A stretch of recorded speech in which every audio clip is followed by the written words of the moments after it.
Carol Mae Swenson of Baxter, Minnesota, passed away suddenly and peacefully on May 26, 2020, at the age of 82. Carol, the youngest child of 3 to Harold and Alma McNamee, lived most of her life in the Pequot Lakes and Pine River area.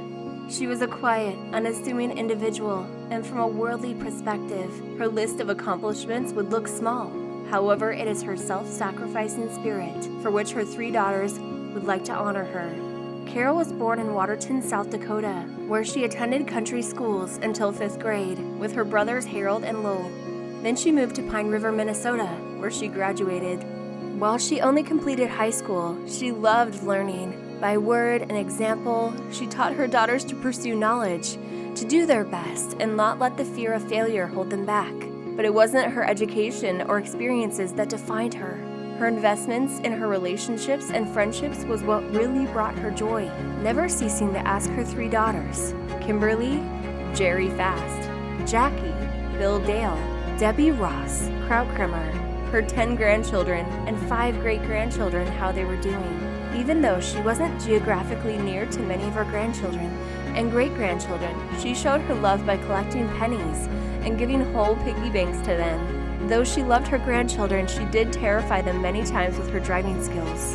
She was known to be a fierce card player with a notorious sweet tooth who loved a new pair of shoes to go with her plethora of neck scarves. When living alone, she stayed festive by decorating for any and all holidays, changing them out with prompt savviness for each coming event. Determination is a word that best describes Carol. She lived with multiple sclerosis for over 40 years, yet she was an avid fighter for her health and independence, continually staying fit by taking a walk and riding the stationary bike, never failing to believe that she would defeat the disease. In her later years, she moved to Edgewood Vista in Brainerd, where she became richer with new friendships and nourished old ones. Not to mention where she won the bike riding contest in 2019. Even as the strength in her limbs diminished, she continued to exercise faithfully, believing she would walk again. Today she is not only walking, but dancing in heaven.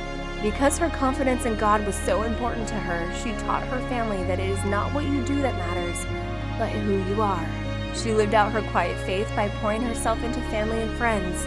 She lived with her arms open as wide as her heart, ready to wrap her love around anyone who needed it. In the end, she lived a simple life, rich with family and friends, and away from the spotlight, exactly how she wanted it. We mustn't think of all those that she left who dearly loved her, but those she returned to and who she is now walking with.